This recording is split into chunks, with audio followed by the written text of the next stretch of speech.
Good evening, ladies and gentlemen, and thank you for being here to celebrate our 5th year of That's What She Said, Bloomington-Normal. Please welcome to the stage your host for this evening, Ms. Lana Branch. Whoa! What's up, Bloomington-Normal?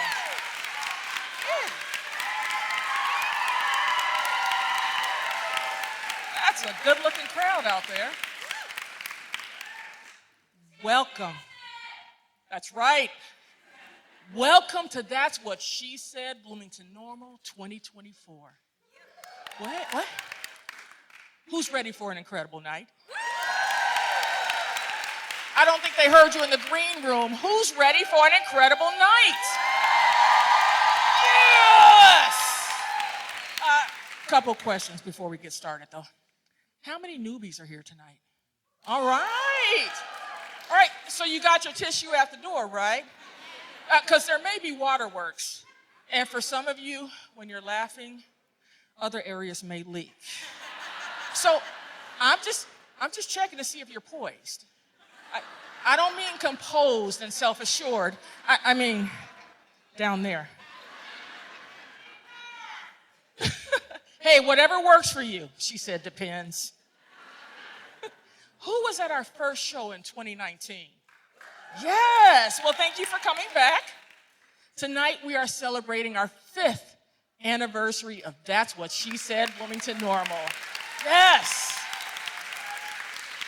Can we get a shout out for Jenette Jurczyk for making all of this happen? Yes. Hey, shout out to our community, Bloomington-Normal, for supporting us year after year. And a huge, huge shout out to every She Said speaker that stood behind these yellow stands. Will all She Said speakers in the audience please stand up? Where are you? All right. Oh, yes. That's awesome. Hi, Jen. My name is Lana Branch. I am a local business. Yes? Oh, right back at you. I am a local business owner, wife, mother, assistant baseball coach for my son's summer team, and current PWMC president. And tonight, I'm your MC. I'm also standing because I was one of the first speakers that year. We were at the Castle Theater. It was such an amazing opportunity. And it opened the door for other stages for me. In October of 2022, I was in Champaign on stage for The Moth from NPR. I became a published author in the first She Said publication, From the Stage to the Page. Yeah, it's on sale in the lobby. I'm on page 47. And on Mother's Day this year, my oldest son and I graced the front page of the Pantograph. Having these opportunities to share my journey has been amazing and validating. Having this second in a lifetime experience to be on a stage with so many incredible women is nothing short of wonderful. So when Jenette called and said, girl, I'm gonna need you to step up again, I jumped at the chance. Now, y'all know Jenette does not sound like that. But when I retell stories in my head, everyone sounds black.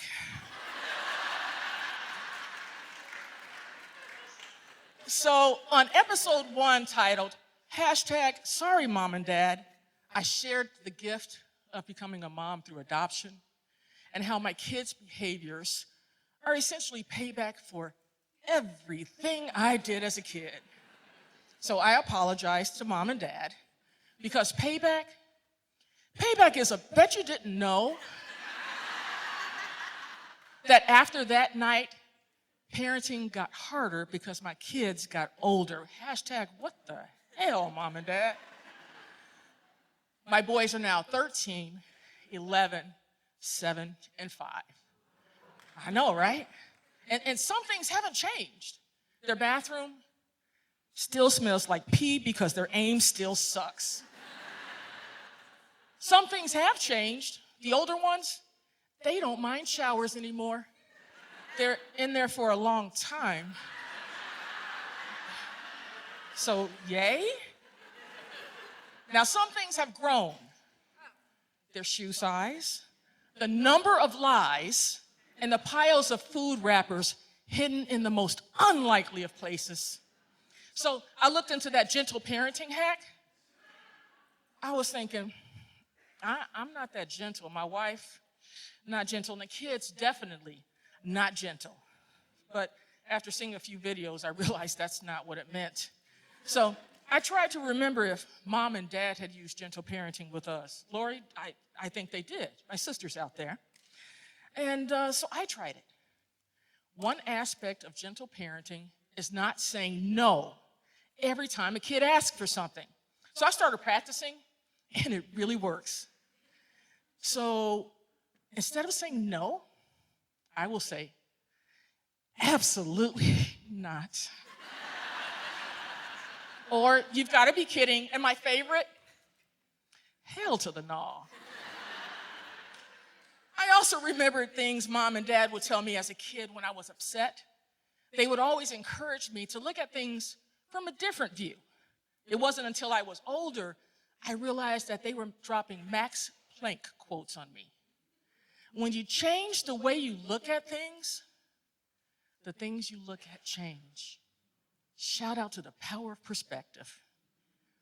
So as my kids got older, my parents got older. In the summer of 2020, my dad began looking all of his 96 years. Over the next few months, I visited more frequently, soaking up every breath, every touch, and every memory he was able to share. A week after his 97th birthday, Mom and Dad went to bed holding hands as they had done for almost 74 years. But this time when Mom rolled the other direction, something was different.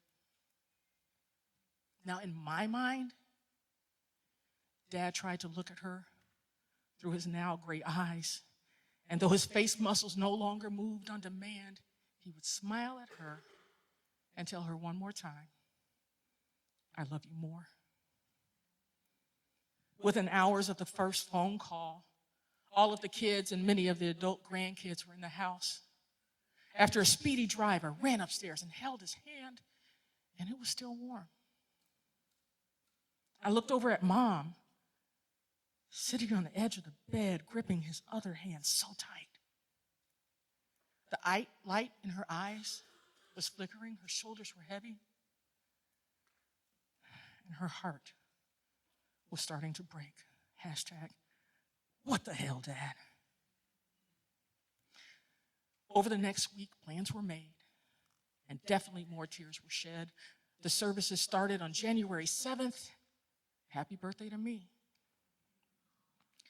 As I was sitting in the pew behind Mom, I noticed my brother's bag on the floor, and something caught my eye. Now, I'm not going to say it was a birthday gift from Dad in heaven, but I found gummies. Yeah, not the kind you find in a candy store. Hey, all's fair in grief and gummies, so I took 2. I popped them so fast, the rest of the evening just flew by. Or went really slow. I don't know. I can't remember. But I do know my energy was off the chain. Over the next few years, I put that same energy, minus the gummies, into Mom. I needed to find a way to keep the light in her eyes, her shoulders strong, and her heart from breaking. In order to do that, I had to continue the laughter and love that Dad brought to her on a daily basis. I couldn't be there every day, so I created a community that could on TikTok. With over 83,000 followers and counting, Roots and Ripples. She shares laughs, and in return, she is loved by many. Hashtag, what the hell, Mom? Yes. As she faces her own set of struggles at almost 95, my role as a daughter fluctuates between comforter, cameraman, and caregiver. And I've been doing this while trying to balance relationships, businesses, kids, and life on a unicycle while juggling chainsaws. And I was starting to lose focus, and I was losing myself. After hearing Emily Karen speak at a PWMC meeting, I realized I had to let everything fall and start from a place of balance within myself. I took stock in what was important to me. Easy. Memories. Because at the end of my dad's days, he had memories. My mom has amazing memories of being a kid and raising her own. I have amazing memories of my childhood, my kids' first days, my wedding, my dad's last days, and all the days surrounding them. For those like Mom who have far less tomorrows than yesterdays, I'm creating moments. She forgets easily nowadays. Just minutes after leaving an event in downtown Chicago this summer, she kept asking, "Where are we?" I know while I was sitting next to her on a curb, she was so happy in that moment. And she will forever be happy in my memory of that moment. For my sons, who I love so, so much, even when they frustrate the hell out of me, I will continue creating positive memories. It's the little things like building the trampoline together in the backyard or having breakfast for dinner. Tonight, all of you, in this moment, will be part of my memory. So thanks a lot for being here. Appreciate it. Now, when Jenette calls in 5 years and says, "Girl, I'm going to come back and I'm going to tell you what my 99-year-old mother is up to and how my 18-year-old never puts gas in the damn car." Until then, tonight, we have 8 incredible women ready to share moments of their personal journeys. And if you listen, you're going to find that many of you will have shared experiences and feelings. And it just goes to show that none of us are ever truly, truly alone. So please, put your hands together, make some noise, and welcome your Bloomington-Normal 2024 That's What She Said speakers.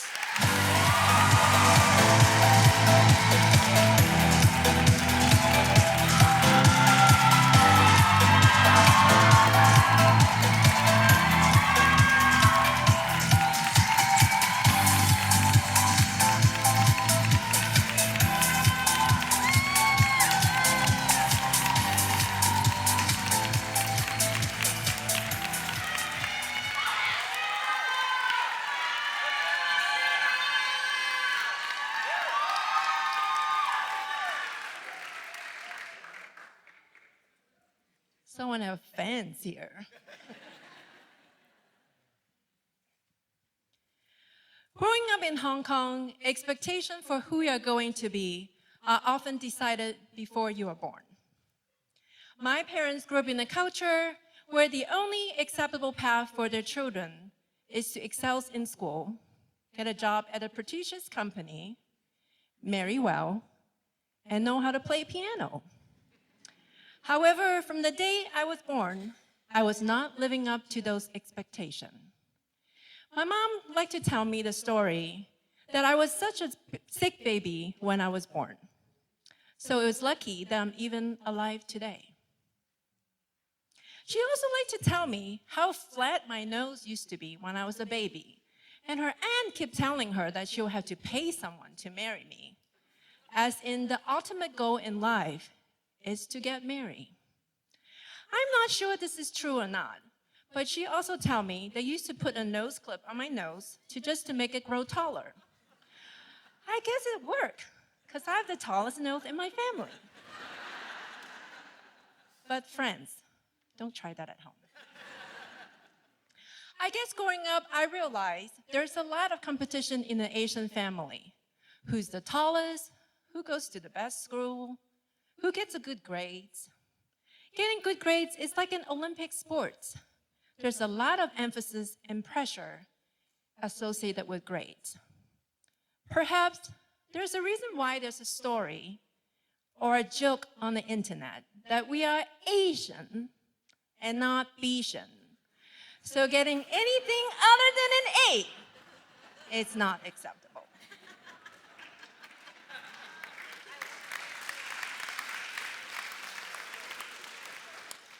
I was never a smart student. School was not easy for me for some reason. I repeated second grade, because my grade wasn't good enough to move on to third grade. I remember my report card was all red, and my parents were very disappointed. Let me explain to you. My kids have it easy growing up in America. In Hong Kong, we started learning how to spell at 3. At 4 years old, we expected to write in full sentences in both Chinese and in English. Let's not talk about math. They said Asian not good in math? Not this Asian here. The only math that I'm good at is called a discount math. You know, like when you go shopping, you saw a top on sale for 20%. I can tell you in a heartbeat how much it costs after it discounted. My friend, that is called a discount math. School system in Hong Kong involved a lot of testing. Elementary school was not easy for me, because I didn't do so well with the placement test at the 6th grade level, so I didn't get to go to a better school. Everyone wear uniforms, so you can tell what school you go to just by looking at what you have on. My mom was disappointed and didn't want to let my neighbors or my relative know, so every morning I would have to hide on my way to school. So each morning I have to go on a different floor to get on a different elevator so that I don't run into my neighbor, because if I do, they will know the truth. I did that for about a year until I moved to a better school and no longer felt ashamed of being seen by my neighbors. I struggled through high school, and the truth is I wouldn't have gone into college if I hadn't moved to the state. And I don't know what life would have been if I stayed in Hong Kong. So in a way, I do have to give credit to my parents for investing in our future and moving here to the States. I never truly thought about what I want to be when I grew up. Perhaps it is because I always told what my future would look like. When I was picking a major for college, I actually wanted to major in nutrition, but my mom didn't really like the idea. She said, "What are you going to do with that major? You're going to teach people how to cook?" So I changed my major to business administration. It is kind of funny, however, because I'm now doing exactly what she didn't want me to do. I teach people how to cook. As I got into a workforce, I continued to feel like there was an expectation of me and what I should be. I was always reminded to be responsible, to never take risks, because taking risks is not in our DNA. To be successful, I must be in leadership, to be a director or a vice president. But for me, I just want to be known and recognized as a hard worker, someone that will go above and beyond and prove that I'm capable, even though I don't sound and look apart from others. Don't get me wrong.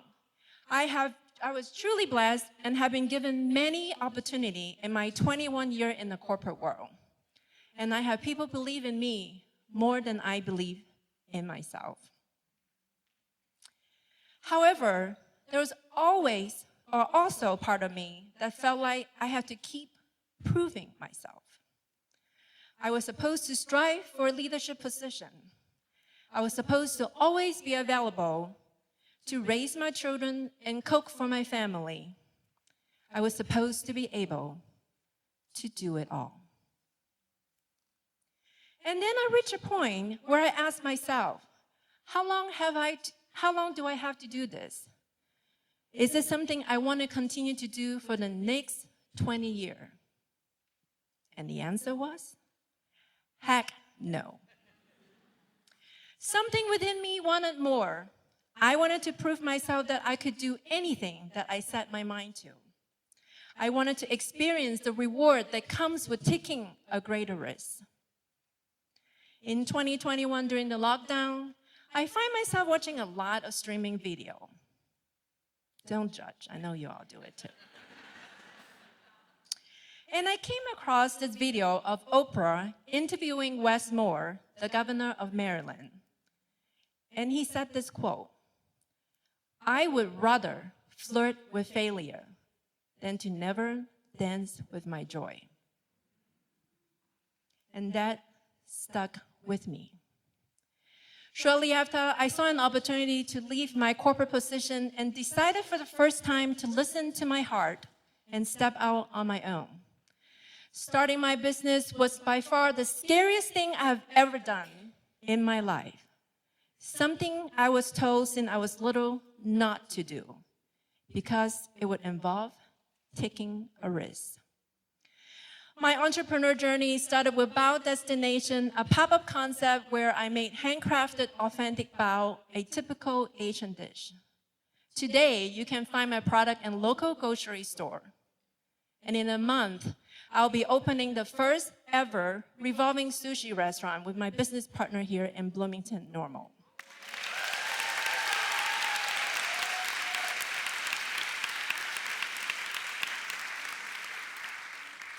It's scary. It's exciting. But as I enter into my 50 era, I feel like I have something to be proud of besides my children. I finally made it.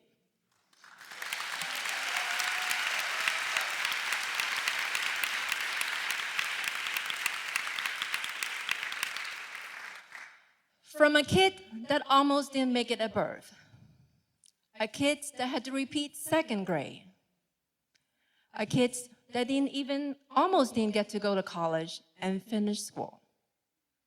I don't think I achieved my ultimate success, but at least I feel like for once in my life, I'm taking charge of my life and my destiny. I flirted with failure, so now I get to dance with my joy.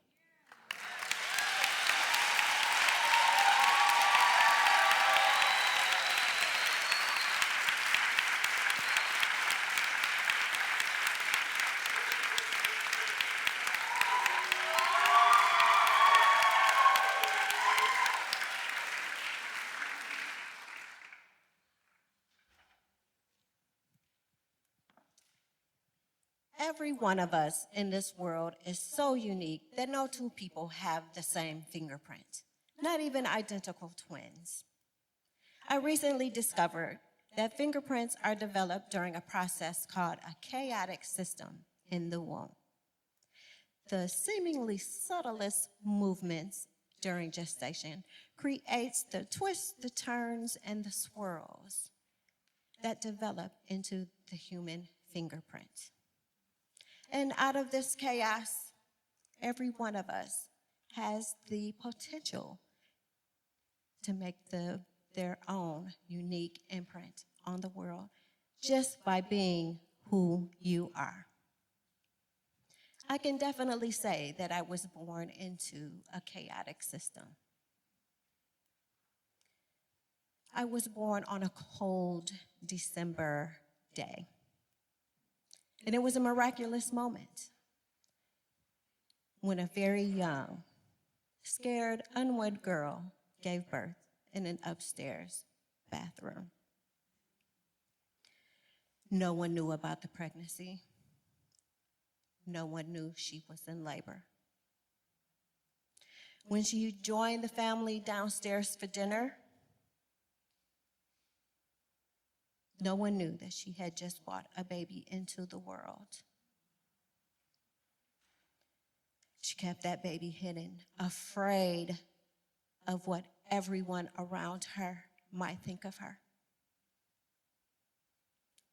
As babies do, I cried and gave away my hiding place, and voila, I was discovered. I guess I've always been kind of loud.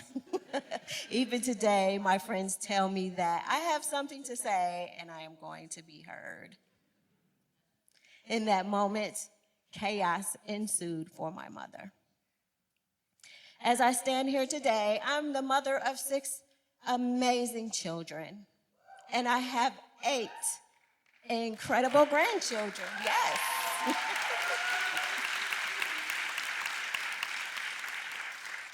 I can most certainly relate to the chaos that comes with motherhood. When my kids were little and I walked into the room with all 6 in tow, I could feel the judgment of me. I could see the looks on the faces. I learned very quickly which rooms I was not welcomed in. 22 years ago, I accepted a full-time position right here at Heartland Community College. Thank you. I started as a secretary in the corporate education department. To prepare for this transition, I found a new, larger townhome for me and my kids to live in. We were ready for a fresh start after all. When I called the new landlord to confirm our appointment to pick up the keys, I was met with an awkward silence on the phone, followed by some lame explanation that they could not get approval for a lease due to the number of people that would be living there. What? You tell me this now? The moving truck was on the way. I was floored. Literally, I lay on the floor, devastated. I had to find places for all of us to stay. My kids were separated from me and from each other. I would report to my new job every day with a smile on my face while dealing with the reality that my children and I were homeless. After several years of living in this chaos, I was finally able to fight our way out and get my family back together. I learned a lot about myself, perseverance, and that I was worthy of a good life for myself and my kids. 1 year later, I became a homeowner for the very first time.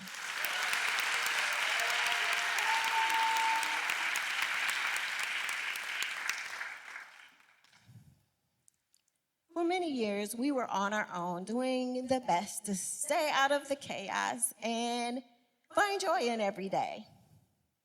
And I didn't date much, but when the opportunity came to me to step into a relationship with a caring partner, I was ready for that chance.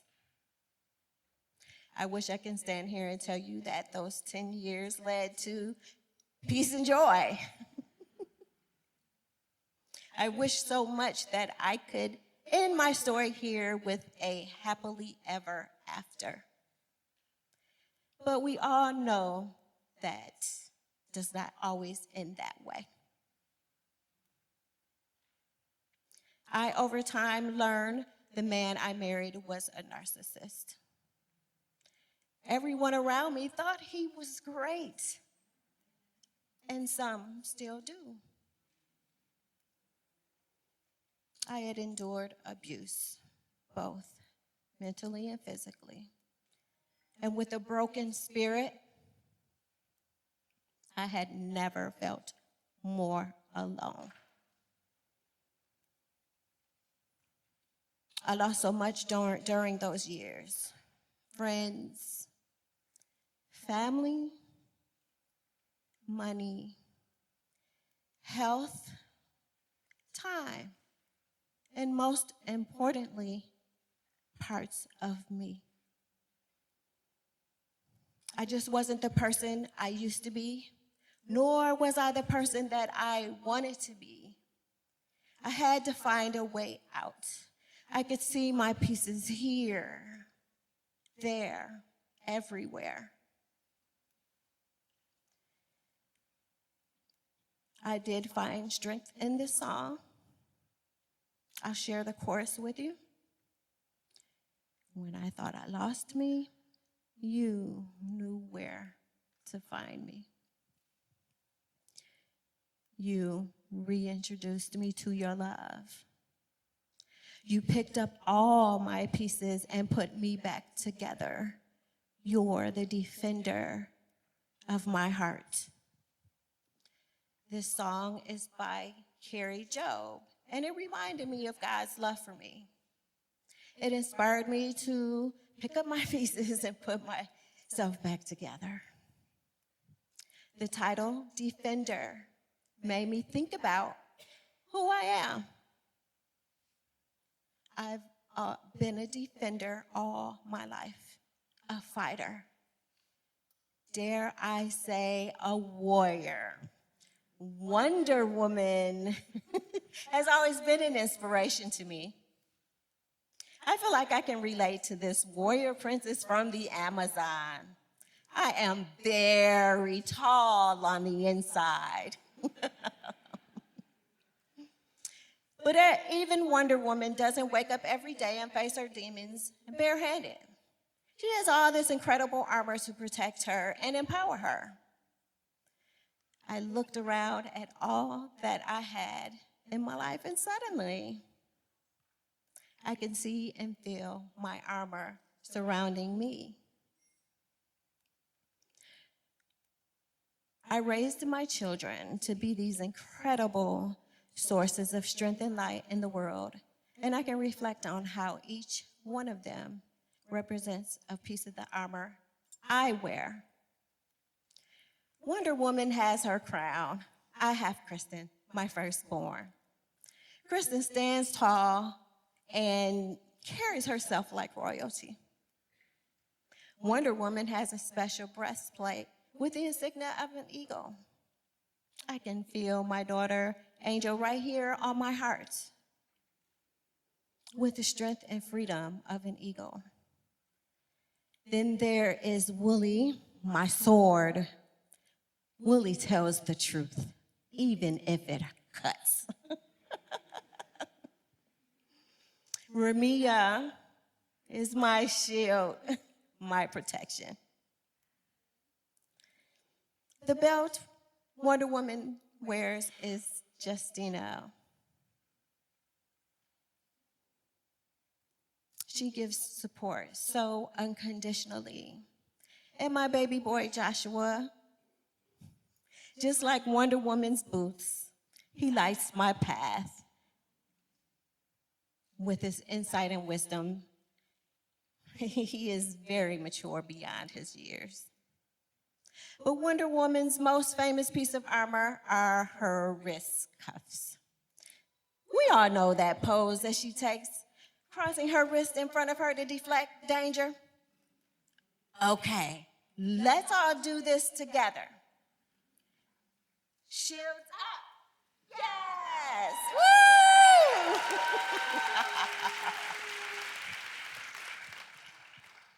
These powerful bracelets are the armor that I claim as my own. They all come together to make one powerful superhero, just as my children empower me every single day. For this story, the research on Wonder Woman's armor uncovered the true name of the bracelets as the bracelets of victory. Just wow. I can take all the victory I can get. I desire to embrace my superhero powers. I work hard to be a passionate leader that leads others to be superheroes as well. The more I embrace the chaos, the more I embrace my uniqueness, the greater the impact I can have on this world. Shields up.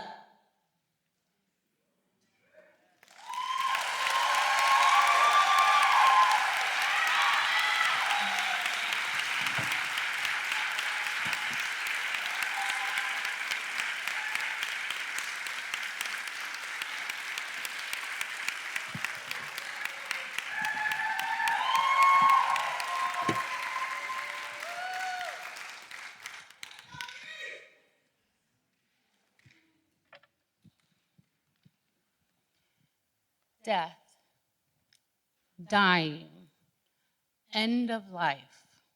These are words that bring strong emotions to the surface. Sadness, fear, anger even. I've spent the past 34 years holding death's hand. But let me tell you something that may surprise you. Death's hand is not cold. It's not heartless. It's warm. It's a soft whisper, a slight raspy breath, a tear streaming down a wrinkled face. Sometimes it's a quiet sadness, and sometimes it's a sigh of relief. I have always been a caregiver, but being a nurse was my dream. To me, being a nurse means being able to love people at their weakest moments. When the world went into lockdown due to COVID, I was at the height of my 30-year nursing and caregiving career. I was the newly appointed executive director of a long-term care facility in Peoria. I didn't go home for almost 2 months. And when I did go home, it wasn't every day. My 70-hour work weeks turned into 90-hour work weeks as I helped to cover staffing struggles. We were in complete lockdown. No visitors or families were allowed in the buildings, no exceptions. So there we were. I was there in the building, in isolation gear from head to toe, face to face with patients dying of COVID. Trying to keep them comfortable when they couldn't breathe, holding their hands, and even holding their phones while they talked to the loved ones that were looking at them through the windows. People have asked me how I survived these horrible years. And the only way I can explain it is to say, I've had a lot of practice in my life with disconnecting. I've gotten really good at compartmentalizing, locking things up, and putting them away. Caring for my patients during COVID required the same survival techniques that I had learned during my complicated life. Somewhere along the way, I had stopped living in the moment and feeling what was actually happening. I was living my life in the third person. You know how some people refer to their memories as files in their brain that they put away for safekeeping? I think of mine more like extra large storage units where I've packed away most of my memories and put padlocks on them and put them on a cargo barge and sent off into Neverland because I had to. My childhood wasn't warm and fuzzy. I did not grow up with hugs and kisses and praises and encouragement. My mom and dad divorced when I was 2, and I was raised by my dad and my stepmom. I grew up in a house with 3 sisters, and while we had our moments of sisterliness, most of our childhood was spent in an individual survival mode, so it wasn't really conducive to a close sisterhood type bond. We each had our own role in the family, and mine was that of peacekeeper. I often took the blame so others wouldn't be in trouble. I learned to not care, to keep everyone at a distance, and to not need anyone or anything. I left home at 13 and became a part of the foster care system for the next 4 years. I was an angry, disconnected teenager with no purpose. I got involved in the world of drugs, and when I was 17, I ran away. My boyfriend and I drove across the country until we landed in Arizona, where we lived homeless, doing drugs, working off and on. I was on a path to destruction until I found out I was pregnant. That rocked my world. You see, now I had a baby that I was responsible for. Now I had a purpose. So I quit drugs and I came back to Illinois. Over the next 15 years, I became a mom to 3 boys. I lost my infant daughter at 3.5 months. Worrying about myself became unimportant. pack it up. Then I was diagnosed, treated, and survived breast cancer twice. Thank you.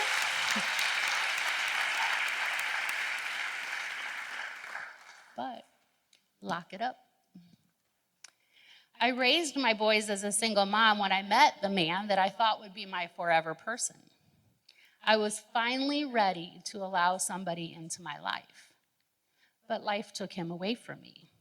2 months after our wedding, I was a widow. Send it away. I had children that needed me. I didn't have time to feel the enormity of these losses. I did everything I could to keep my head above water, at times working 2 and 3 jobs to keep a roof over our heads and food in my boys' bellies. So I tucked away all the feelings and all the pain in the storage units of my brain. I put them in those metal units, put on the padlocks, and shipped them away, closed them away forever. And I could see the result of living like this play out even in my professional life.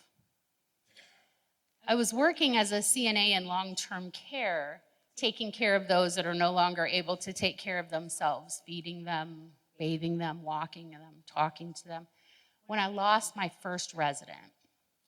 We found them gone when we were doing rounds.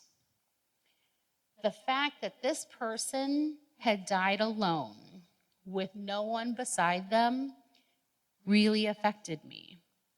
It made me incredibly sad for them. You see, I had no personal emotional investment, but I had plenty of emotional investment on behalf of another. That was my MO. If it was important to you, I made it a priority to me. I cared for many dying patients over the years, sitting with them, praying with them, even singing to them when they took their final breaths. All the while, I stayed detached. It was me, but it wasn't. That caring, compassionate caregiver was a version of me that I watched, but I didn't feel. I was living my life in the third person. Over the years, I thought what I had were bouts of healing. I believed I had not just survived life, but I had wrestled the beast and won. I married my amazing wife, and we added 4 more beautiful children to our family through adoption. Post-COVID, I left long-term care after 32 years because I felt like I had a decision to make. Either I was going to let my job be my life, or I was going to live my life. But you know there's going to be a twist thrown in there, right? Almost a year ago now, my dad got sick. I didn't have a relationship with my dad, but I stepped up to take some of the load off my sister. When he was in the hospital with a broken hip and pelvis, I was there every day to have the medical conversations with the staff. I would go in the mornings before work, and those mornings changed everything. My dad and I had conversations we'd never had about the things we'd never wanted to talk about. There was a healing and a connection that took place for both of us.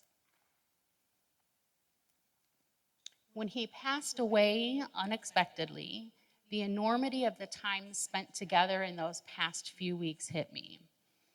I was sad that we'd never had the daddy-daughter relationship that I'd seen other people have.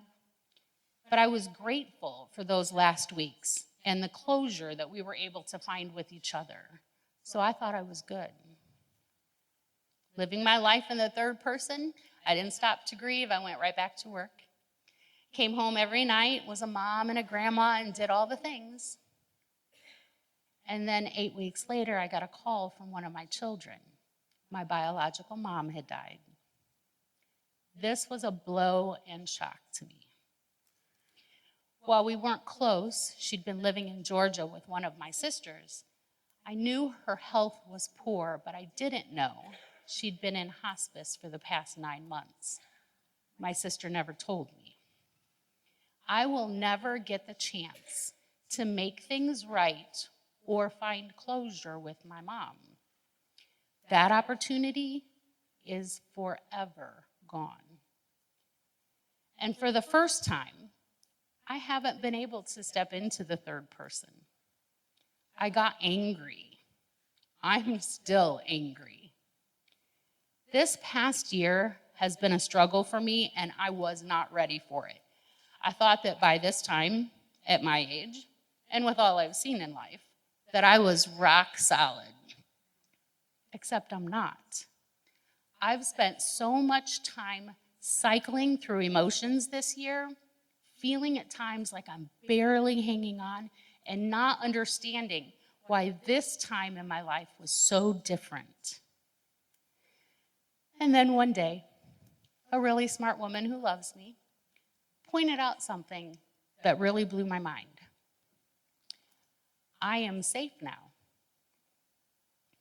I am safe.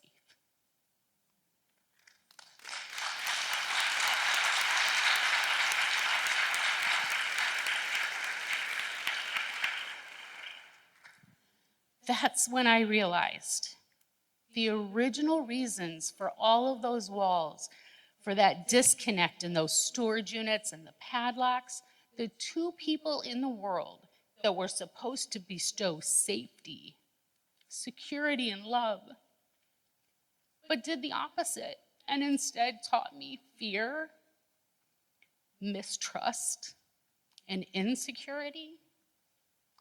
They're gone now. The storage units that have always held my first-person experiences no longer have locks on them. The doors have been flung wide open, and I am learning what it is like to live life in the first person.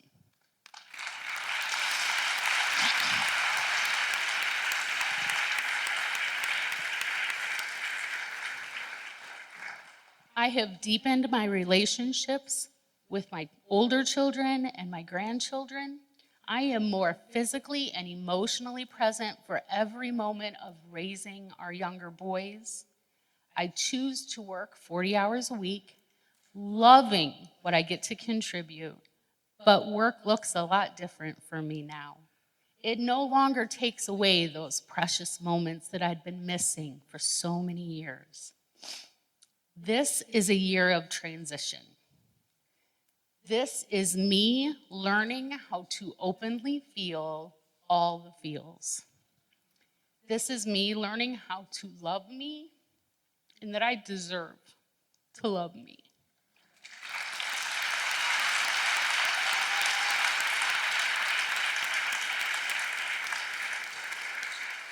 This is the year of B.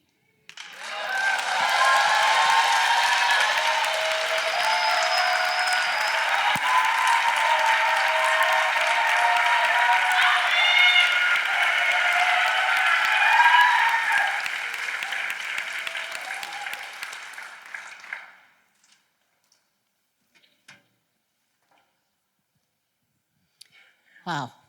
I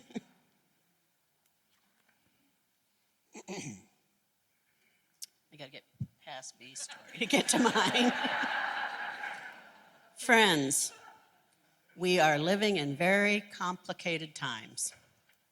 You just need to turn on the TV or take a peek at the internet to witness people bashing each other right and left. Too many people think they have a right to tear others down. I'm here to tell you, now, more than ever, we need to remember to just be kind to one another.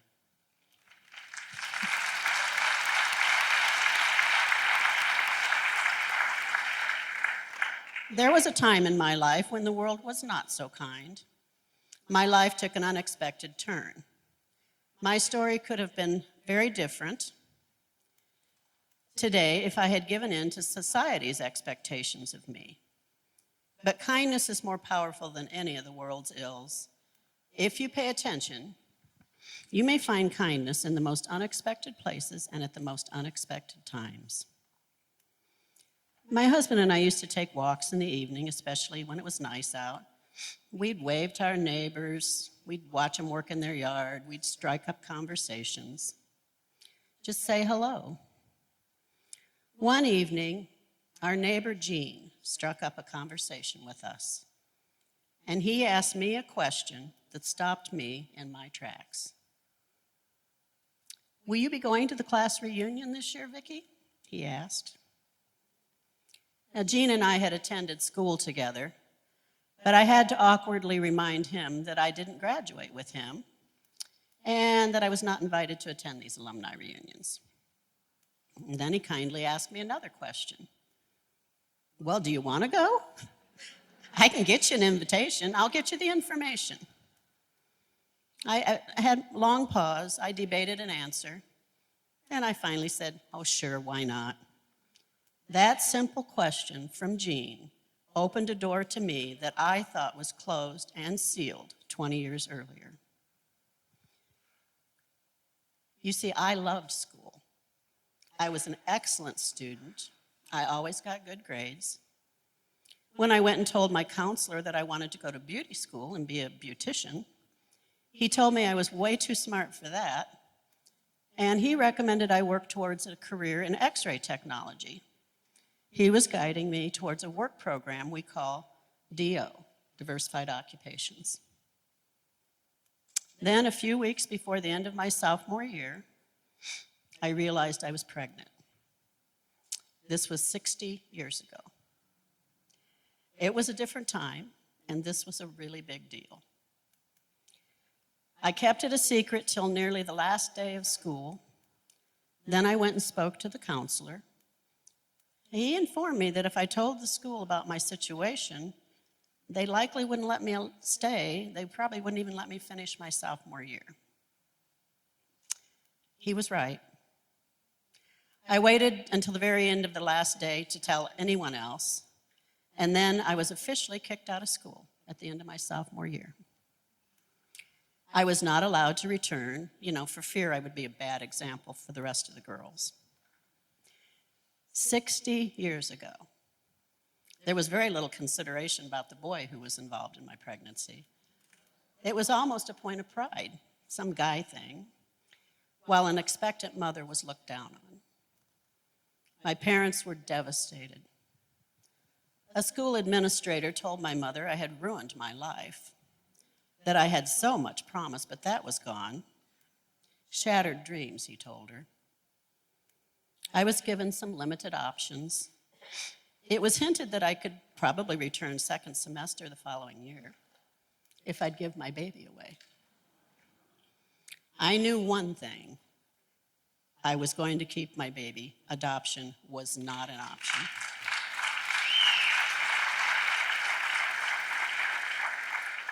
So that was the end of my high school career. As I was distanced from the classmates, I heard rumors about what was said about me. Only my sister and my closest friend, who no longer lived in Normal, stood by me. I wasn't welcome to hang out with my friends anymore. I was told the only way I could finish high school was through summer school. And if I chose to do that, it would take me 16 years to get through. I could no longer pursue the technical job that the counselor had lined up for me. The attitudes from the adults in my world was that my only option was to get married and be a mother, as if that was a bad thing. But that's what I did. Now, it may have been 1965, but I didn't stop being smart because I had a baby. I found a way to get my GED as soon as I turned 21. I held many jobs once my baby was born and had many experiences that have contributed to who I am today. I used my smarts to learn from every opportunity that was put in front of me.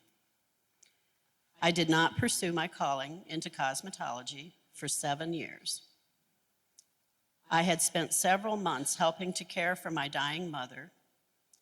She had passed of breast cancer at age 52, and I was 21. That was my aha moment. I realized life is too short. So 20 years had passed since I'd left high school, I'd moved on from that first marriage. I was happily married to my wonderful husband, and we were raising our 3 children. And on that warm summer evening, standing on Cottage Avenue, talking to Gene, I explained to him why I didn't graduate with our class. I had given up the friendships from school because I knew what everyone must have thought about me. You know, the bad girl, the girl that got caught. Gene's reaction surprised me. He honestly did not know why I had left school, and it certainly didn't faze him now. He repeated his offer to share my information with the reunion committee so that I could be included on the invitation list. When I attended my class's 20th high school reunion, I was fully expecting to be reminded of the shunning I had felt when I suddenly was forced to leave school. I was prepared to hear people whispering in the corner about the girl that got herself pregnant. But that wasn't what happened at all. I reconnected with so many of my former classmates, and they welcomed me with open arms.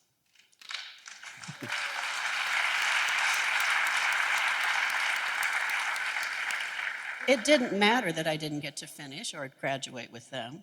They were so happy to see me and happy to catch up on all of life's events. It was absolutely amazing. That night, I was able to shed the invisible weight I had carried for so long. I felt like I had worn a scarlet letter on my pregnant belly because of my painful secret that sophomore year when I was just 15. I came to realize that my peers did not carry these awful memories about me. I was the one who harbored what they, society, said was unacceptable about my situation. That night gave me back so much of what I thought I had lost. I once again belonged to the Normal Community High School class of '67.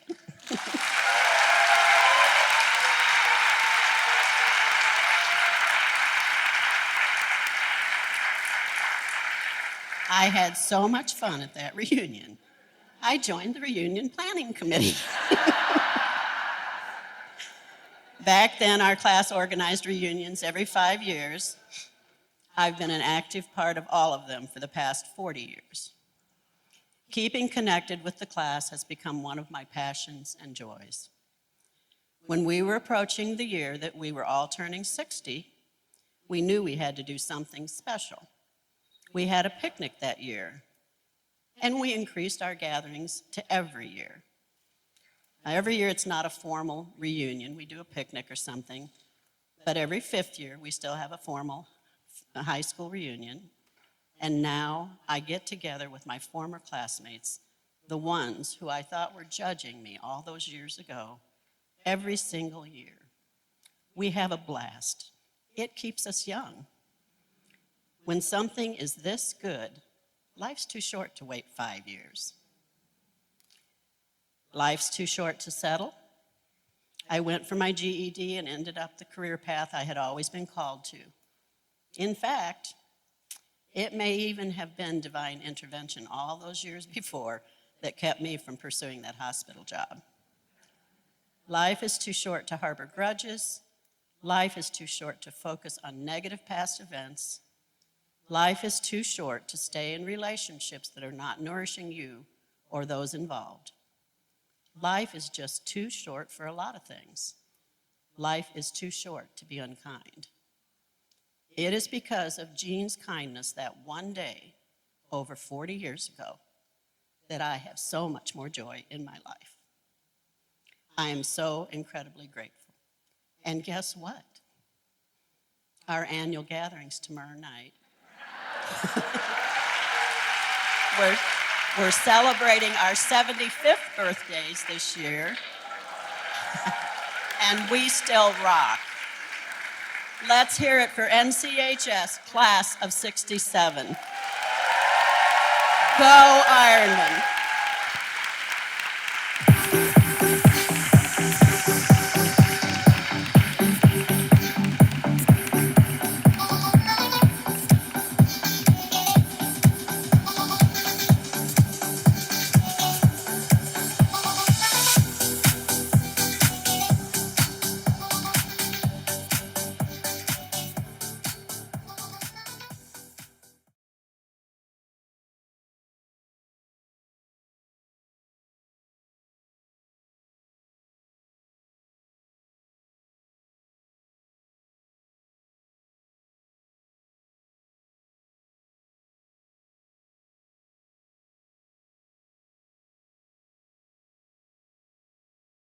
We want to get back to our amazing stories, but before we do, we have to take a moment to acknowledge those who helped make tonight possible.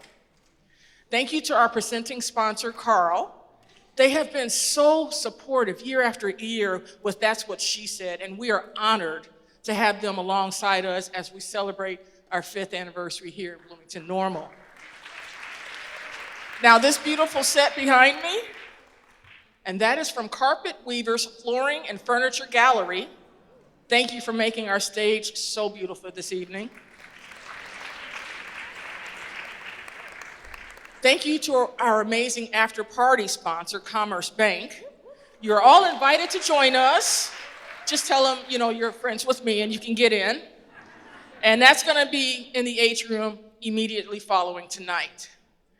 We can't put this event on without the generous support of incredible sponsors like Rob Dobbs, Little Jules Learning Center, and CIBM Bank. I know there's representatives in the audience, so thank you for showing up year after year. And we are super excited to be at this amazing venue. Isn't this beautiful? Ample parking, it was awesome. So Heartland Community College has been so welcoming and so wonderful to work with. We were invited to bring our show here by the amazing women of the Heartland chapter of the American Association for Women in Community Colleges. We are so grateful. Now, there are many local businesses who said yes to supporting our show tonight. All these businesses believe in women, and they believed in us, and we appreciate that. So take a moment when you have time, look through your program and learn more about them. They're amazing businesses and organizations that make our community incredible. They supported us, so let's support them. Now, in case you haven't noticed, there's been one extra member of the cast this evening. In fact, she is right now interpreting every word I am saying into the incredible language of ASL. Our audience is the best audience in the whole world. Yes!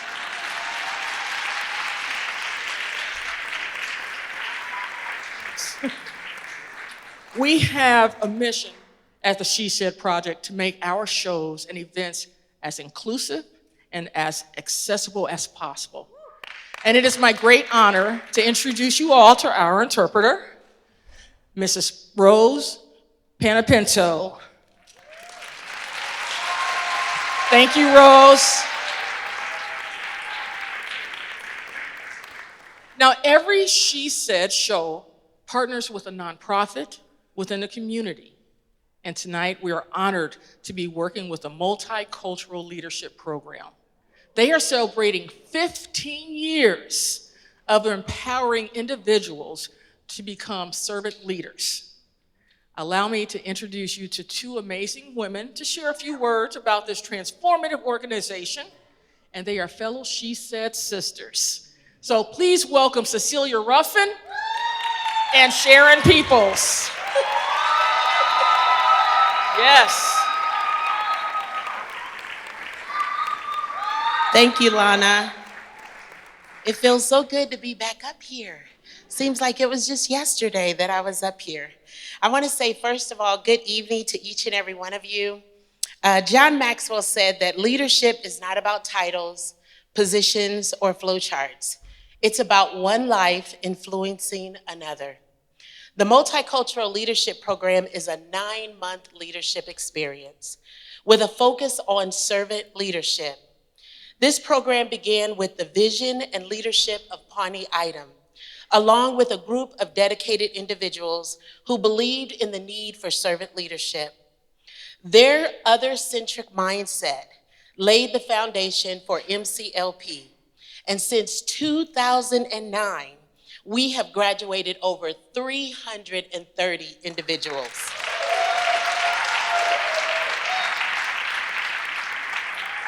We have provided value to over 60 nonprofit community programs and have benefited from over 800 volunteers. As Simon Sinek wrote in his book, Start With Your Why, each participant and volunteer began with their why, And staying true to our why has helped us to celebrate 15 years. Now Sharon is going to tell us where we're going next. Hello, everybody. Thank you, Cecilia.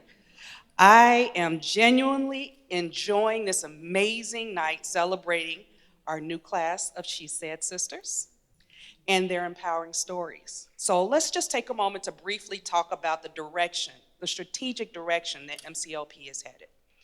Our focus this year will be on strengthening our financial stewardship and our infrastructure.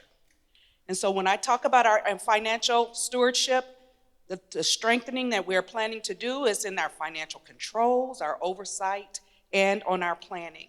And we're also doing intentional and fruitful fundraising.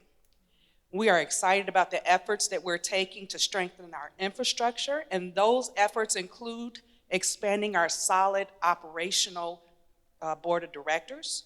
We are re-engaging our advisory council. We're doing great things with our process improvements and documentation, and we're doing a lot with enhancing our technology support, including revamping our website and also completing the implementation of our Salesforce CRM. Now, lastly, I want to say that we understand the power of our volunteers, and we are now focused on improving our volunteer recruitment, our volunteer engagement, and our volunteer retention. So, we have a busy year ahead of us, and we couldn't be more excited about that. Having partners like That's What She Said is the only way we are able to achieve our plans. So, thank you very much, Lana. And we are looking forward to continuing our amazing partnership with you and Cecilia and all of our That's What She Said sisters. So thank you so much and enjoy the rest of the evening.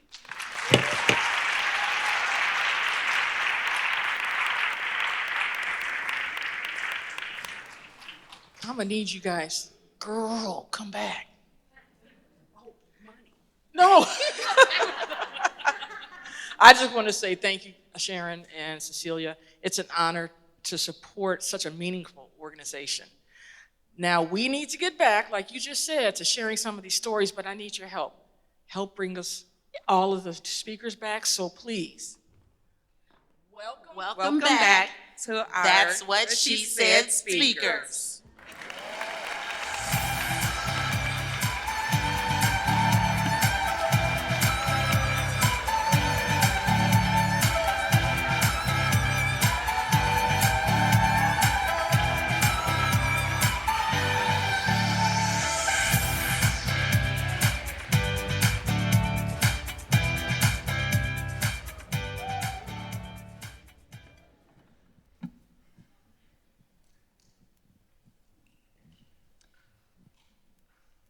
My dream was to live in the Ed Sullivan Theater in New York City. The bright lights and the bridges that surrounded David Letterman as he gave a monologue, interviewed a guest, or counted down a top 10 list were inviting, exciting, living, and breathing.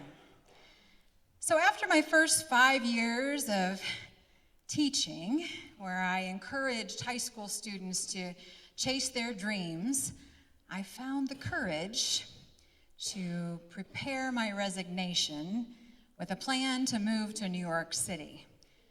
Not in the Ed Sullivan Theater, the security guards frown upon that, but to be in Times Square, to pursue what I'd always wanted to do, become the first female talk show host in late night. I love the idea of giving a monologue, of using humor to entertain, to inform with some jokes, to interview a really interesting guest, share the stage with music and amazing people. And I gave my typed letter of resignation to my principal, who was surprised and said he'd hold on to it for a little while in case I changed my mind. I was determined. I would not be changing my mind even if my world changed drastically within the next week. My 23-year-old sister Christy was severely injured in a head-on rollover car accident. And for the next 30 days and nights, we sat vigil at a St. Louis intensive care unit until the doctors told us she would not be waking up again. At her standing room only funeral, my principal reminded me he had not turned in my resignation yet. And I said, please do. I have to go now more than ever. And if I don't go now, I never will. So he did, and so did I. I moved to New York City just a few months after my sister's death. And I moved in with a family on Long Island and became the nanny for their twin 6th graders. Because of their schedule and school, I knew I could further my education at the same time, so I signed up for photography classes at Long Island University and the International Center of Photography in Times Square.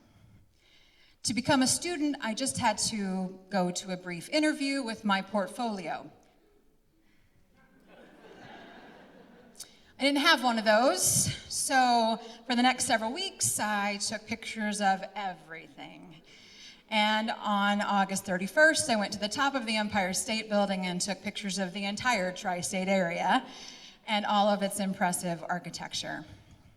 I made a plan later on to take pictures of the Empire State Building, and that would be a Tuesday morning after Labor Day, the 11th of September.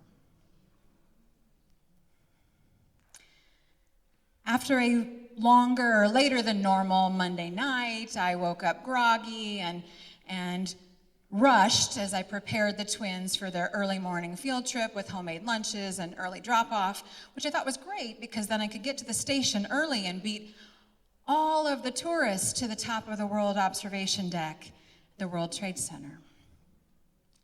Dropped them off, got to the station, walked onto the train, and looked down and realized I didn't have my camera. Walked back off, the doors closed, the train went on, and I was angry. I went back to my car, went back to the house, and I had just destroyed myself over those 30 minutes that I just now added to my commute. When I walked in the house, the phone was ringing. It was my mother from Central Illinois. Come home. Why? Come home now. Your city's on fire. And that was when I saw the second plane hit the second tower, my tower. I was instantly overcome with a sense of dread and relief at the same time. And that feeling wouldn't leave me for at least a year as I watched this city, the center of an international terrorist attack, mourn and triumph in equal parts.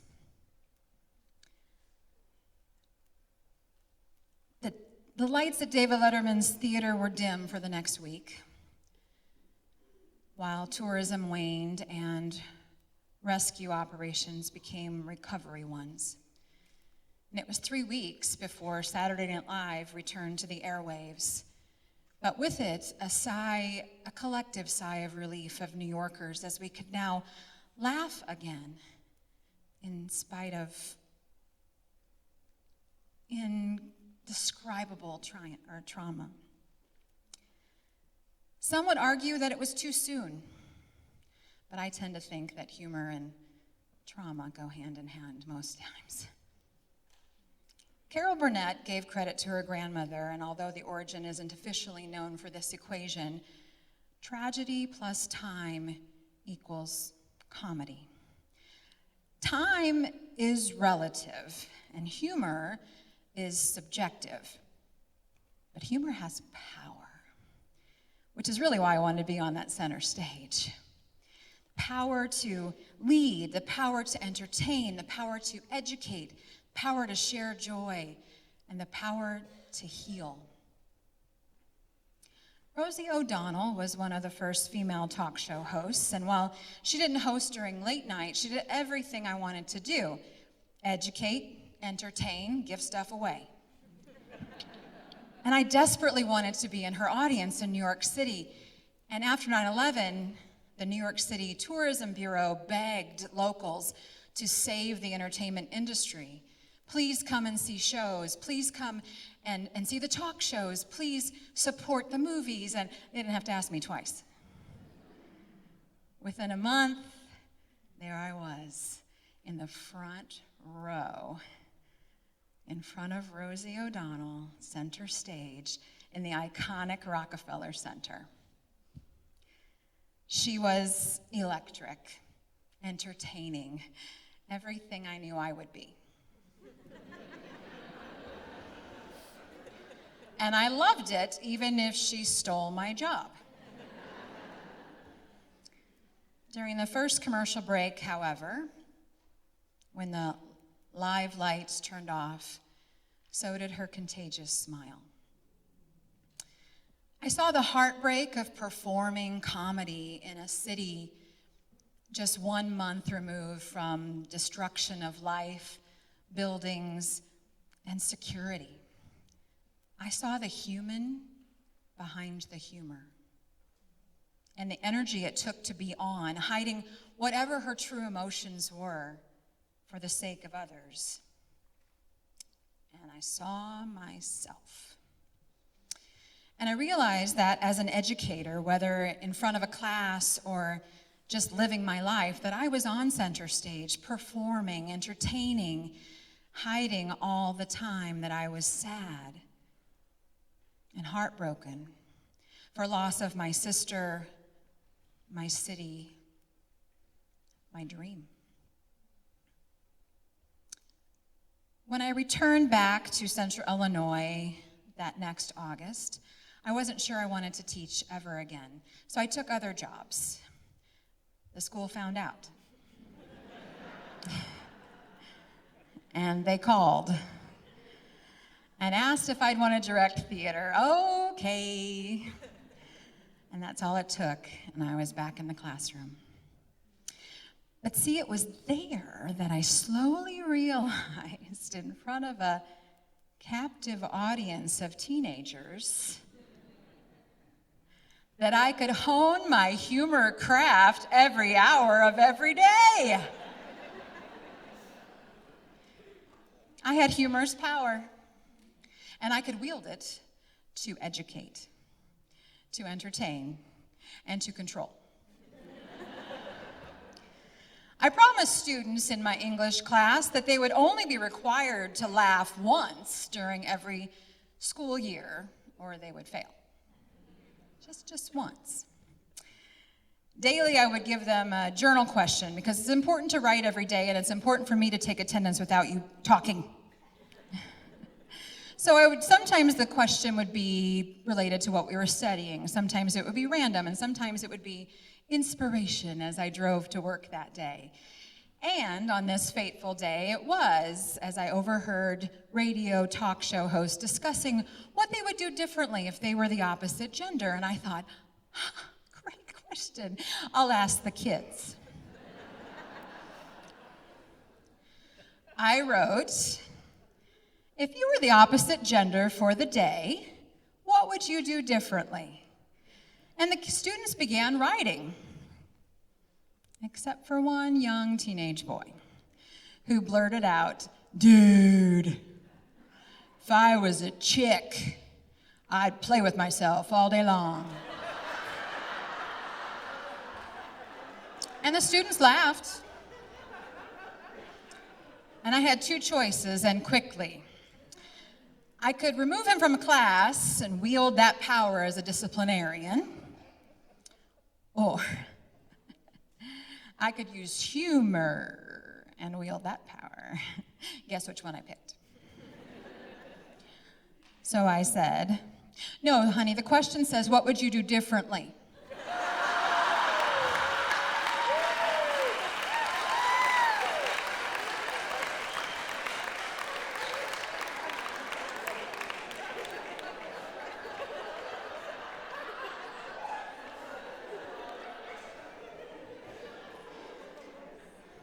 The class erupted in laughter. Thank you. I appreciate your participation. But mostly because he just got burned by the teacher. Yeah. Well, I didn't have any problems with him the rest of the year. And they all learned very quickly that I was funnier and faster to the punchline. I suppose 27 years of educating teenagers is a longer run than any late-night talk show hosts have to claim. And I have students from all over the world who still speak to me and communicate with me and keep in touch. Some who grew up with me and some who became my best friends after they grew up too.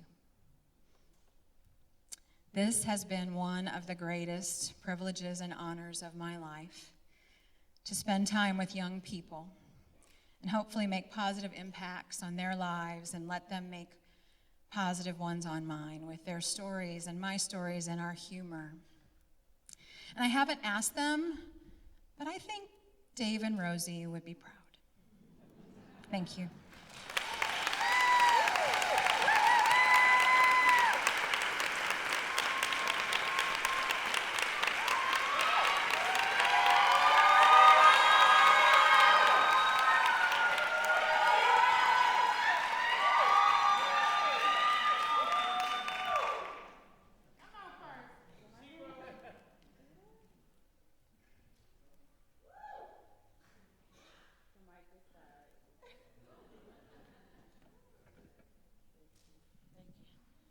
All right.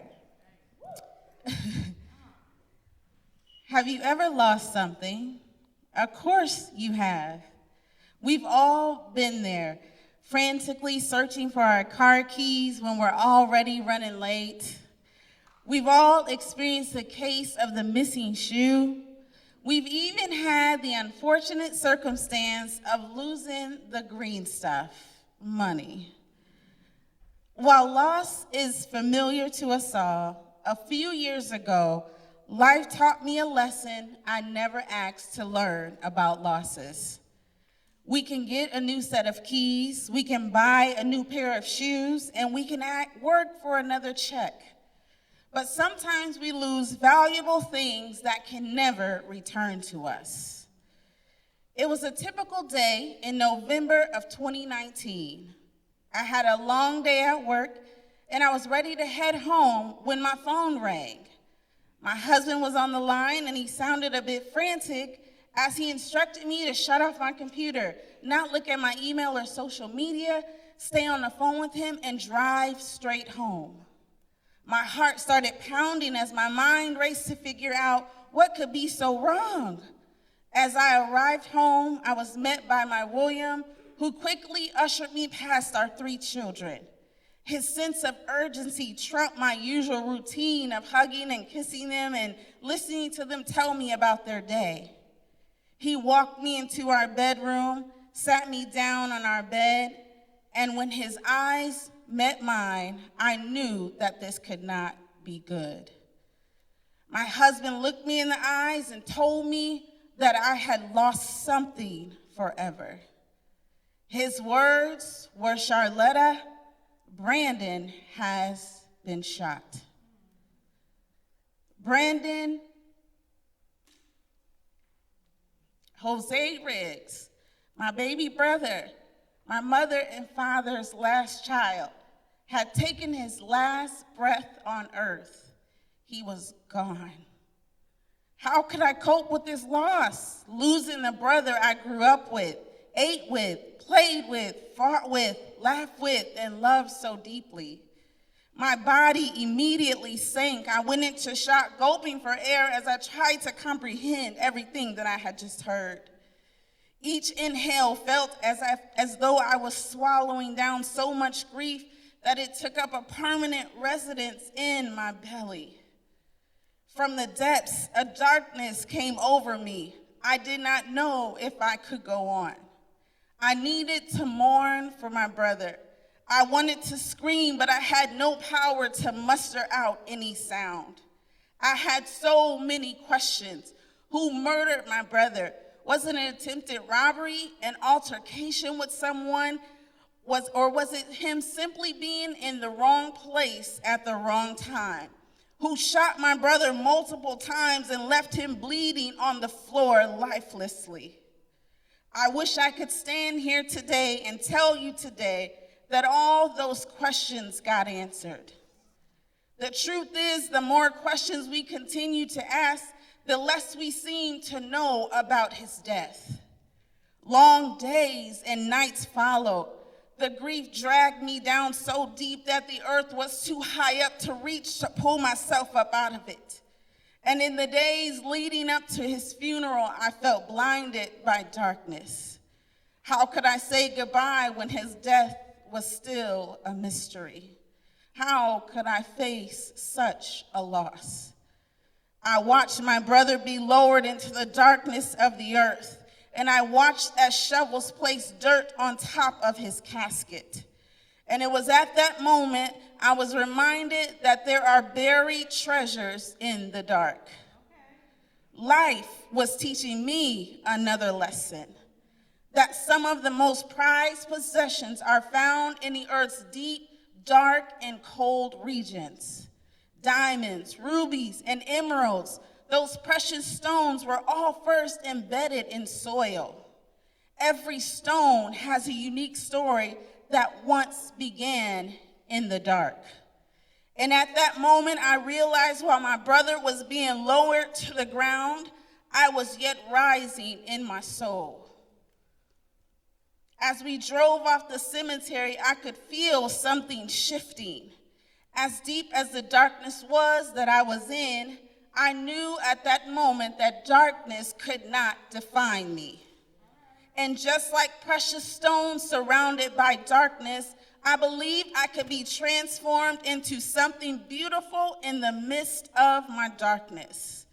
I would turn to my journal to sort out my complex thoughts. And one morning during my quiet devotional, I started pouring out everything at once. I wrote so frantically that my hand began to hurt. My writing could not keep up with the thoughts swirling in my head. And finally, I had to stop scribbling and just sit there, reflecting on what I was feeling. And in the silence, like a light in the end of a dark tunnel, the purpose of my suffering was revealed.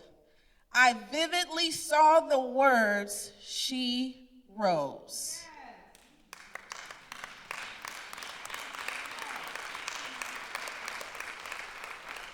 She rose. In my darkness, there was a treasure to be discovered. Those words lifted me up out of my grief and gave me hope, clarity, and purpose. The words "she rose" were clearly a heavenly sign that it would be all right to let go of my suffering and stand tall yet again. It was what God wanted me to do. It was what Brandon wanted me to do. And through my ministry, I now teach women that they do not have to stay stuck where they are. Whatever is trying to overcome them, they can overcome it.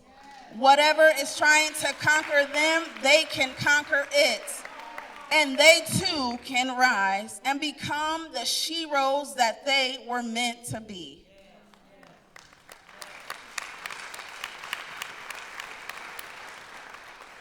I even took all these messages and put them into a book. And yes, of course, it's called She Rose. I haven't published it yet, but stay tuned.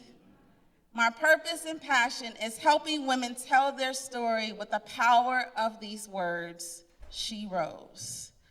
Everybody will go through darkness, but it's up to you how you will allow the darkness to transform you. There are treasures buried in your darkness if you just look for them. The losses in your life do not have to be the losses of your life. You too can rise. There is a light that can shine in the darkness, and for me, that light is Christ. I took a big loss, but I gained a big purpose. She rose.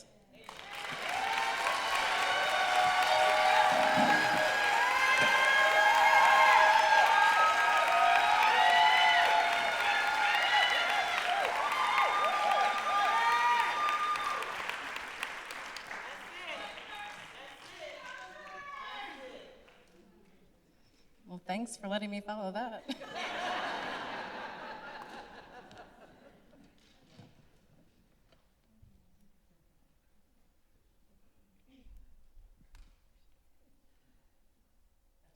I hate Shih Tzus. That's right, you heard me.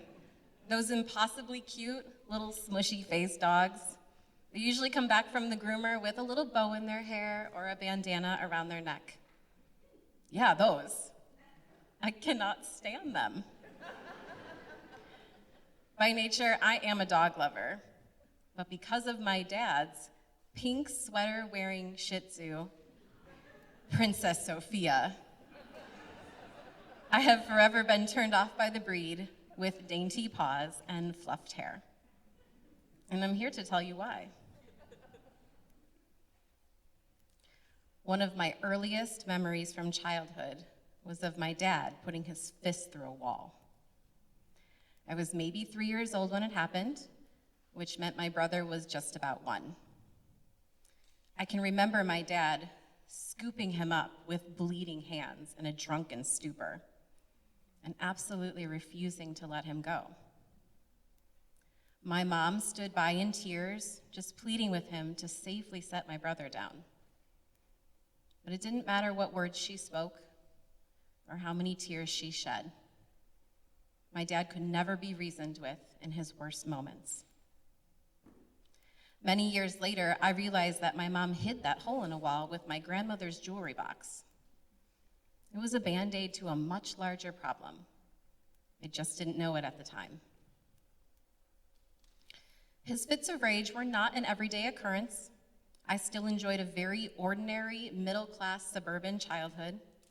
We went to Disney World for my 9th birthday, and growing up, we camped together as a family almost every weekend. My brother and I played baseball and softball every summer, and despite my dad's struggles, we lived a very relatively normal life.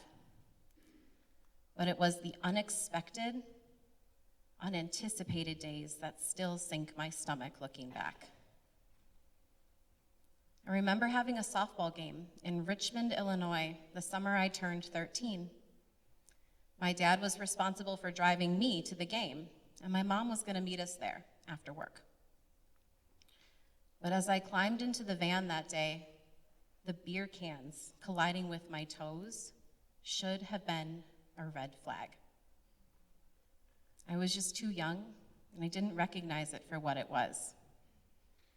My dad was absolutely hammered and was ready to take the wheel with both of our lives in hand. I don't know what demons he fought that day, but I do know what angels watched over me. It's been 25 years, but I can still feel that terror streaking up my spine. I can still feel the goosebumps on my skin. And I can still, if I close my eyes, feel that van swerving into the opposite lane.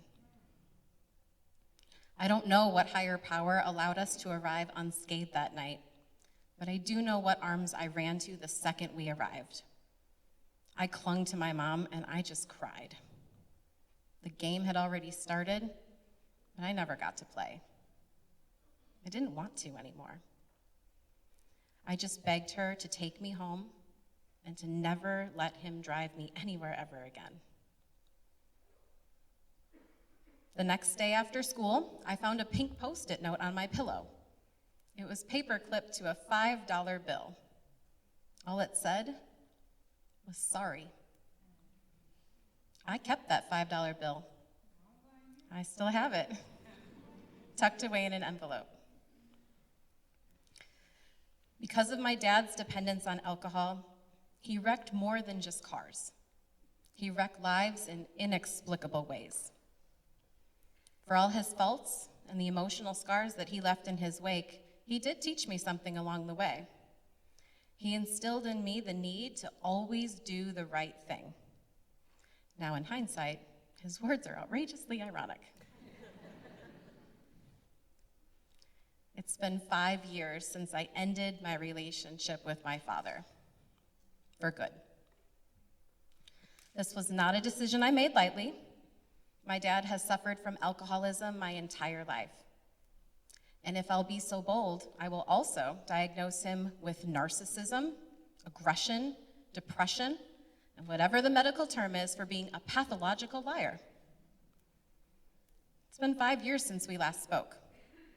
$1 for every year of silence. It's the best investment I have ever made. For myself, for my husband, and for our children. To quote the New York Times bestselling author, Glennon Doyle, a woman becomes a responsible parent when she stops being an obedient daughter. Right?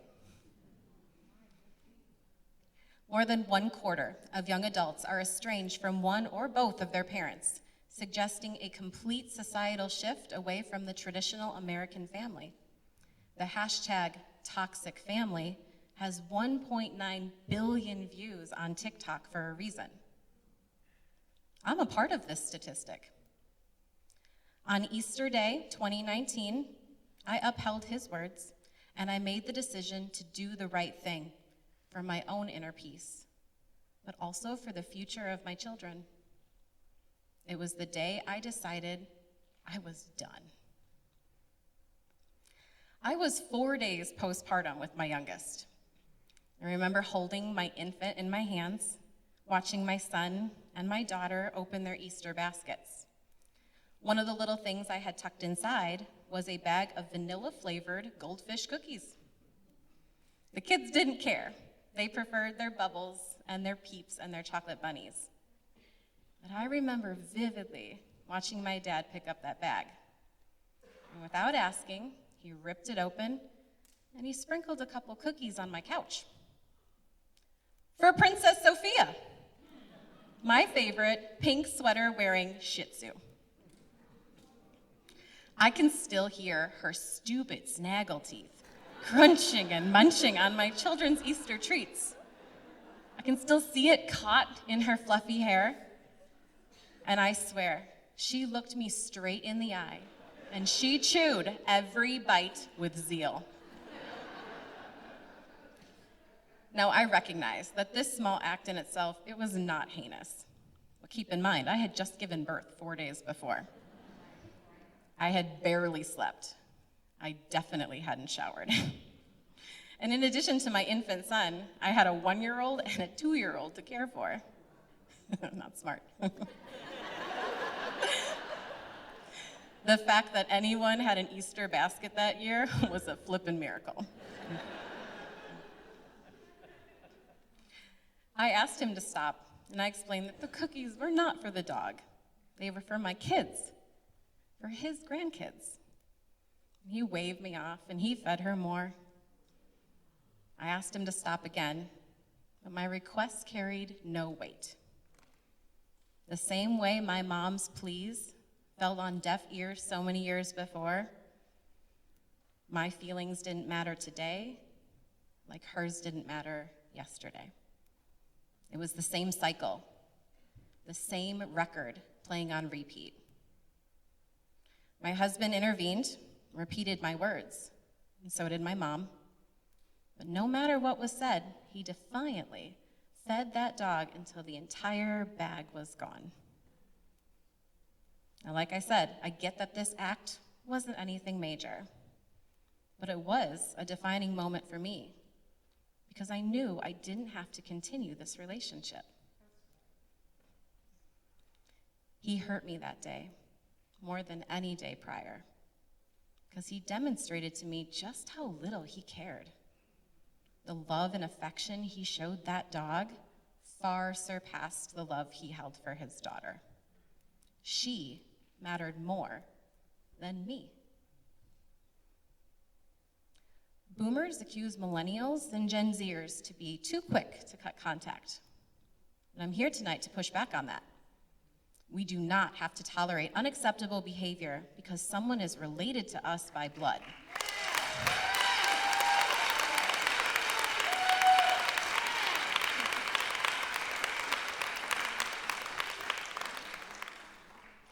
We're not obligated to love each other unconditionally. I place a higher premium on my own peace, even if it comes at the expense of something as steadfast as the family unit. How a family comes together and comes apart isn't rational or easily explained. It's impossibly tangled. When one thread is pulled, the entire thing comes unraveled. By the threads of Princess Sophia's pink sweater, I unraveled the relationship I shared with my father. And not a day goes by that I regret that decision. Wherever he is, I wish him well. But I wish more for me.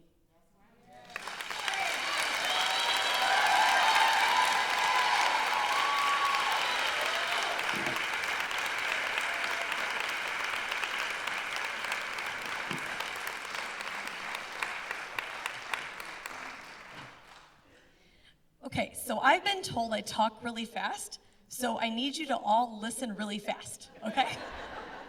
Ready? Here we go. Last story. All right. From the day I was born, I have always been a positive person. I choose to have as much fun in this life as I can, because what's the alternative? In fact, I'm so known for my outgoing personality and my need for social interaction, well, and also my love of wine, that my friends lovingly refer to me as Cheryl Chardonnay or Cheryl Cabernet, depending on the day. You know, whether it's a red day or a white day, we all have those, right? I love all the world has to offer. I love culture, diversity, and meeting interesting people. I mean, that's probably why I married one, and then another one. Well, okay, there were 3. And even though it wasn't part of the plan, I have been through 3 divorces. But I did not let that change my outlook on men or relationships. Each marriage challenge I faced helped me to grow my character, and I have no regrets. I continue to have peaceful relationships with all of my exes, as far as I know. People ask me all the time, why are you so happy? And I truly believe it has so much to do with how I view the world around me. My life is filled with amazing moments and people that fill my inner soul. And by the way, if you'd like to be one of them, come see me after the show and we can plan happy hour. I love happy hours. You know, isn't it happy hour already? Anyway, you know, living in Bloomington-Normal is incredible, right?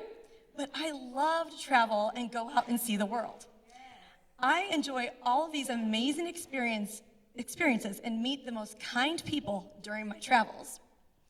For example, it is totally normal for me to grab a friend and hop on a plane to Abu Dhabi and Dubai to watch the dancing fountains and the digital graphics on the tallest building in the world, the Burj Khalifa.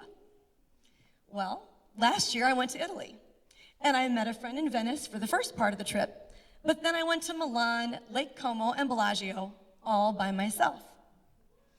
This was my first time traveling solo in Europe, and I was a little nervous that I had made a mistake in doing so if I would end up feeling lonely or just not having as much fun by myself. So I was in the beautiful, quaint city of Como, and I was doing the ferry ride up the long lake to Bellagio, and I started feeling a bit left out. Couples, families, and children were all together, but it was a beautiful day and scenery, so I remained happy. We landed in Bellagio, a small town situated on a hill, and there are multiple stairs up the hill that have lavender boutiques, leather stores, and restaurants on the stairs. So I decided that I would like to sit on the outdoor steps to eat, and I was willing to wait in line, so I politely found my end of the queue to wait. The 3 people in front of me asked me if it was just me waiting to be seated.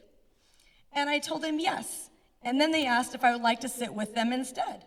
And they weren't joking, so I happily joined them. Maj Mohammed were from Amman, Jordan, and Shadi was from Iran. and we had the most wonderful conversation and lots of laughs. In fact, we had such a great time that they asked me to join them for dinner the same night in Como, so I did. We ended up closing it down with gin and tonics and singing and dancing to Whitney Houston and cracking up laughing. It was a blast. Then the next day, they invited me to join them in Milan for the last dinner in town, and we met again for the third time, and we still keep in touch to this day. In my experience, strangers are the only people that you haven't enjoyed a meal and a laugh with yet. So the next day I was in Como again, and everyone had told me prior to my trip that Como was very, very safe. There is not much crime at all. So I had no problem walking into town from my hotel in the daylight along the lake on a 20-minute walk. Again, it was a beautiful day and I was enjoying my trek when a black Mercedes minivan honked, pulled over onto my side of the road, and a gentleman hopped out of the car and said, "I know you are probably going to Como and I would love to give you a ride." And of course, my American response was, "Thank you, but I'm fine walking." But he insisted kindly that if I join him, it's complimentary, and he just would ask that I sit in the front seat with him so we can talk. So I did. No, I would never do this in the US. I could tell when I entered the vehicle that he truly was a professional driver with name signs, so I was not worried. His name was Saeed, and he was originally from Morocco. Really nice guy. And as promised, we got to Como, and as I was thanking him, I asked for his card so I could pay him for a ride back when I was finished with my day. He told me, "Well, if you would like to go to dinner at some point, let me know and I would join you." And I told him, "Well, I'm actually ready to eat lunch now. Would you like to join me for lunch?" And he was all in. He asked me where I would like to go, which made me laugh. I reminded him I was not from here, and I said, "You go ahead and pick the restaurant." He drove us to this beautiful hotel restaurant right on the lake. And through our conversation, I learned about him and his wife and family and how he came to be in Italy from Morocco. After lunch, he dropped me back off in the city so I can enjoy a relaxing solo day of wine, shopping, and people watching. When I was ready to leave, I called Saeed to pick me up, as I had to get to the train station by 6:30 p.m. He said, "I'll be there in 10 minutes, but first, I have to take you to my favorite gelato place." And I said, "Okay," and we did just that. Meanwhile, he gets 2 urgent phone calls and tells me, "I know you need to get to the train, but I have some customers that are stranded and can't find a cab. Would you like to come with me to pick them up? And I promise that I'll get you the train on time." And I said, "Sure, let's do this." So I hopped in the front seat again, and we picked up the 4 people from the train station, and they were Americans. I asked them where they were from. "Denver." And they go, "So how do you know this guy?" And I'm like, "Well, he picked me up on the side of the road, and now we're friends." After I assured them I would not do this in the US, they were cracking up. Then we proceeded to the next group of 4 retired ladies to pick them up. And you know where they were from? Florida. Now, these ladies already knew Saeed as their driver. So they were a little jealous when I got into the car and they said, "Well, how do you know our driver, Saeed?" And I said again, "Well, he picked me up on the side of the road and now we're friends." So, again, I assured them I would not do this in the US, and we all laughed. Not only did Saeed get me to the train on time, he made sure I knew where to buy my ticket, took my luggage to the track to wish me well. I smiled all the way to Milan as I was in awe of how the universe brought these wonderful people into my life so unexpectedly, especially when I had been in doubt at the beginning of the trip that I might be unhappy traveling alone. Some may call it lucky, but I truly believe that the good energy we give off comes right back to us. And now I have more global friends, which makes my heart really, really happy. Looking back on my experiences, I think the world would be a much better place if we all just open our hearts and minds and live in the moment. You can have some amazing conversations over gin and tonics and Whitney Houston overlooking Lake Como. Whether I'm by myself or traveling with friends, I know that I have many adventures ahead of me. There is a reason that my Instagram handle is Cheryl Loves Fun. And if you want to hear about my next trip I have planned, come see me after the show.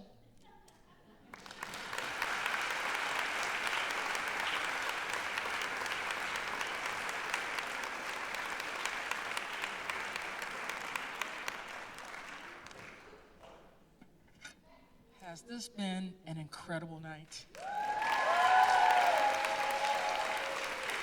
Wow, you guys are amazing and beautiful.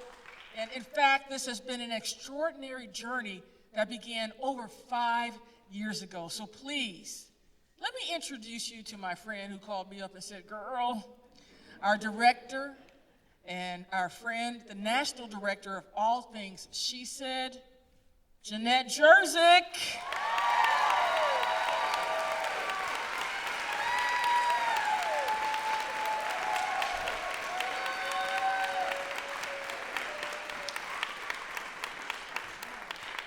Thank you so much. Thank you, Lana.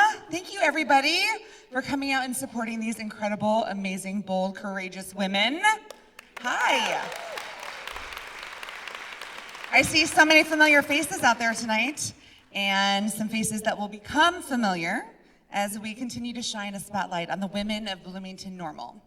Now, we often like to end our shows with a musical number, and we thought long and hard about what song would be the perfect showstopper for this evening. Tonight is all about the SHEros making us feel like anything is possible. So we're gonna play a song that we all know and love, and we decided to make it a sing-along. But we have one request. Whenever the song calls for the word hero, we are all going to sing at the top of our lungs and change it to SHEro. Got it? And don't worry, we're gonna help you out and put the lyrics up on the screen. So, if you're ready, everybody up on your feet. You guys, everybody.